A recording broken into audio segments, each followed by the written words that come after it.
What's going on, guys? So just a quick update video on the Mitsubishi Lab Rat. So last thing I was working on this car was the turbocharger. So let me just go ahead and pop open the hood. The engine is a 4G15. Here's the MaXpeedingRods. This is the GT35 street turbo with the billet compressor wheel. And yeah, so the last I worked on it, I didn't have the exhaust done, so off camera I went ahead and got the 4-bolt 3-inch exhaust flange, and then from there some V-band clamps in 3-inch. I went ahead and grabbed some 3-inch pipe, and I did in pipe cuts. Now for the pipe cuts, since I was working with a MIG welder, although it's a pretty decent welder, the Hobart Handler 140. You know, it's not TIG welds, so not the prettiest, but I didn't want to end up doing so many welds with the MIG welder, so I went ahead and cut the pipe cuts at 15 degree and 15 degree, making it a 30 degree. If I would have had a TIG welder, definitely would have cut them at 7.5 degrees and make some prettier bends, but nonetheless, that is a beautiful downpipe. After that, I went ahead and used the titanium exhaust wrap, and I wrapped it just to keep the heat underneath the engine bay just like lower. Also the turbo blanket right here in titanium. Other than that, helping with the cooling, I did use the -6 AN lines for the water. So unlike the 10 AN fitting that I used on the return line, it has a reverse thread on the inside, and then it has a stop, and then on this side it has the threads where the other side of the fitting would go into. The -6, the 6 AN fittings, this is only a push. You would only push the rubber hose in here. Doesn't have any threads, reverse threads. It has a stop, and then the threads on this side, that's where the other side of the fitting would just go into, inside the rubber side of the hose, like so. So it still creates a strong fitting because it expands the rubber side of the hose, and it doesn't let it go past the width of this. So it's still a very, very strong connection.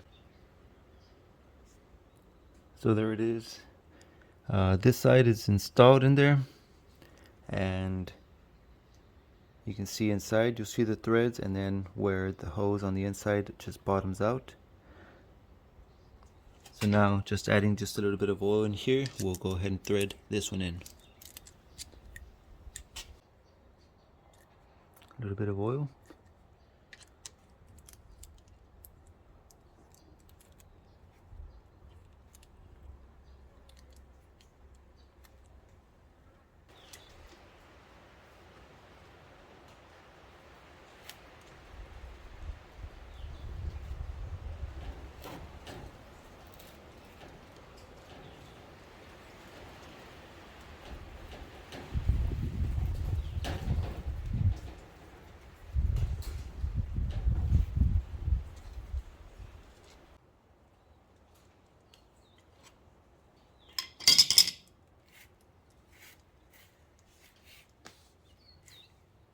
It's those right there. So one of those goes under here. Not sure if you can see it. All right, so back there, that's the water lines, and the other one is right there. So we have water lines running through the turbo. Other than that, this is the stainless steel oil feed, and we have the return. So the turbo is all routed. So after the downpipe, the 3-inch downpipe, here it is. I have a V-band clamp just underneath the, the oil pan. So past the V-band, I have a 3-inch flex pipe. So it's a 3-inch diameter. It's a 6-inch flex and a 10 inches overall. But just past the flex pipe, I used the 2.5-inch exhaust. The only thing that changed, I used that cherry bomb. It's a little glass pack. I believe it's just like a resonator. It's not a muffler or anything like that. It's just like a resonator. But so that's the exhaust on it. So like I said, still using the 2.5-inch pipe. 2.5-inch pipe to the glass pack right there. That's a 2.5-inch diameter, 12-inch overall length, and then some pipe cuts right here, which with a MIG welder, again, not the prettiest welds, but definitely strong enough to hold. So I'm pretty happy with that. As I said, if I would have had like a TIG welder where I can, you know, also I didn't mind it because later on I did want to use 3-inch exhaust all the way to the back, not just up to the downpipe. But yeah, that's the way the cookie crumbles. So the turbo is completely done. The only thing, as you might have noticed, I removed the radiator fans, so I don't have any fans right now. I do actually, but I just haven't installed them. I went ahead and got some universal 12-inch fans, so I'm probably gonna remove these 6-speed horns. They're pretty loud. I love those horns, but I'm gonna remove these from here, or if everything clearance fine, I might leave them there. But I got some 12-inch universal fans, and they're gonna go right here. I bought 2 of them, so one right here, one right here. This side pushing air that way. I'm gonna use that same plug for the fans from here. I have the other side of the plug over on the stock fan, so I'm just gonna cut it and then just rewire the other fans from here. I already have those, I just haven't installed them yet. But other than that, the water lines, the downpipe, full exhaust, like 3-inch just underneath the engine past the flex pipe, and then after the flex pipe, 2.5-inch all the way to the back. But I am going to say it sounds beautiful. It sounds really deep. It doesn't sound so ricey or anything like that. It just sounds very beautiful. I would take you guys inside the car. I might. I want to see if I can wait on somebody so they can hold the camera while I can do like a drive-by. But it does sound very nice, deep, at least inside the car. That's what it sounds to me. Very deep, very clean exhaust. And as for the turbo, it spools nicely as well.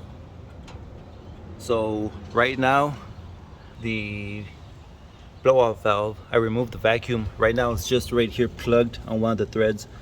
But with the blow-off valve, it's just a chill, just a, you know, not so aggressive, just a chill, you know, like release of air. So I blocked it off. So it's kind of, what is it, like a, instead of a psh, it's a tsu. Anyways, so I believe it's like a surge or something. It stops the compressor wheel. But these are the anti-surge, so it sounds quite nice. It's barely today where I just blocked off the vacuum to the blow-off valve just to see how it sounded. It was very chill with the blow-off valve, so bypassing the blow-off valve is also a very nice tone to it, which I'll give you guys a sound.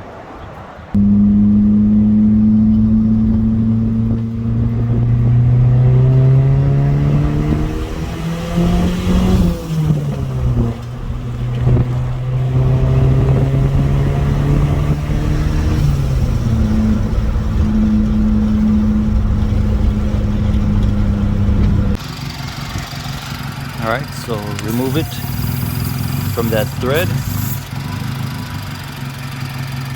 I'm just gonna hook it up right here to the blow-off valve.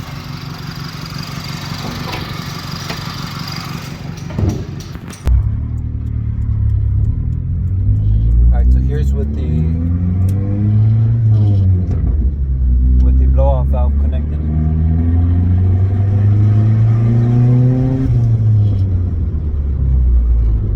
Might have not heard it, but it's just chill. Alright, so for now I'm gonna go ahead and just have the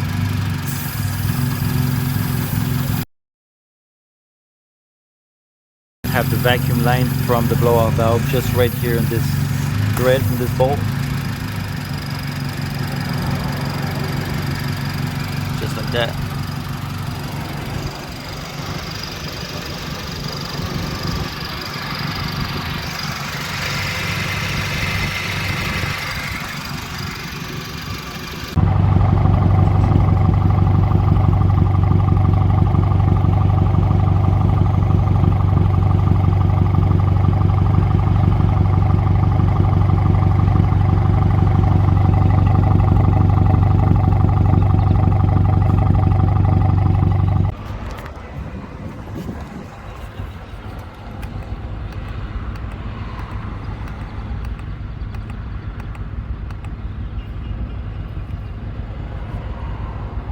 Looks purple, but it's white.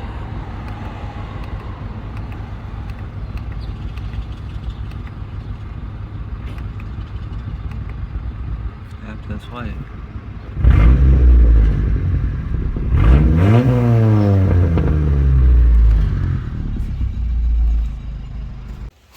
So for the fan, I went ahead and took off the horn from this side. It's just right here.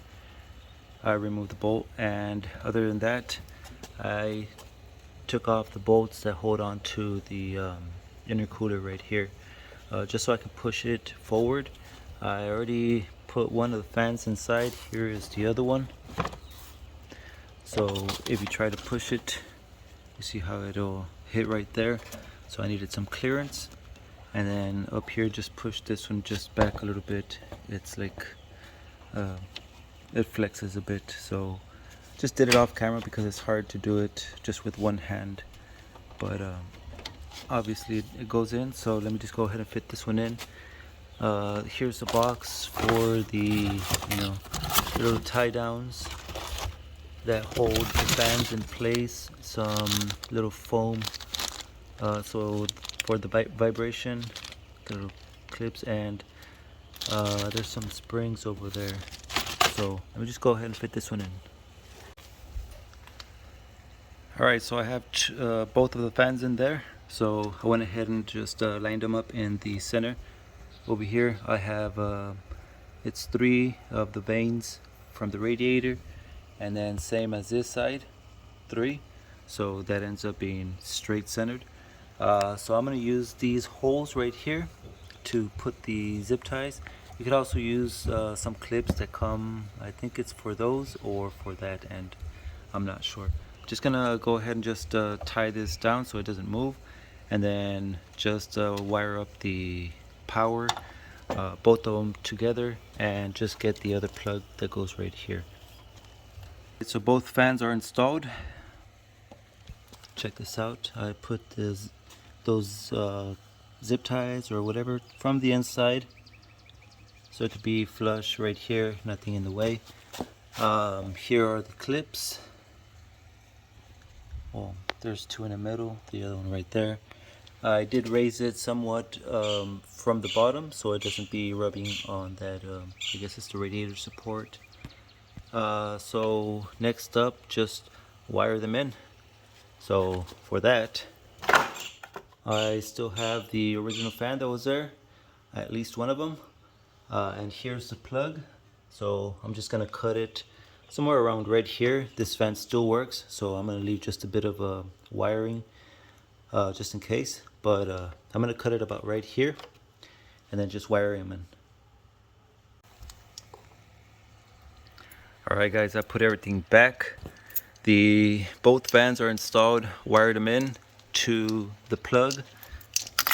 I just put the wire right here, but there's the plug right there. It's connected. I found which one was I'll put some zip ties to hide the wire, but really good. I found the way where, like, the direction to where it pushes air that way, so it blows like very good amount of wind through here. You can feel it, like right here you put a piece of plastic and it'll suck it in there. I put the horns back on. I didn't have to you know, put them somewhere else. They stayed there, very nice. And you know, I'll go ahead and turn on the car so you guys can hear the fans. They're not that loud, but they do push a lot of wind. So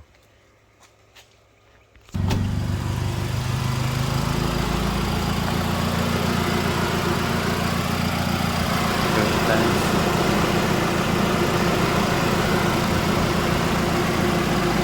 It's a piece of paper.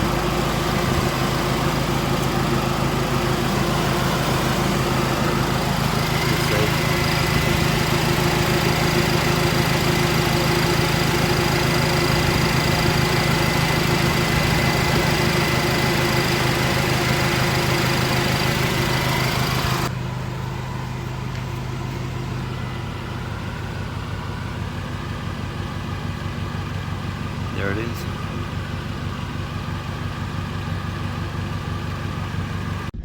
Alright guys, so I didn't have anybody to record me, so I could do like a drive-by exhaust sound so you guys can hear the exhaust. But there was some clips right there just so you guys can hear the inside sound. I was also thinking of just pasting the camera somewhere close to either the blowout valve or the turbocharger so you guys can hear that or see that in action. But later on when I have you know better time equipment or whatever, so I could do that. That's gonna be it guys. Thank you so much for watching. Peace out.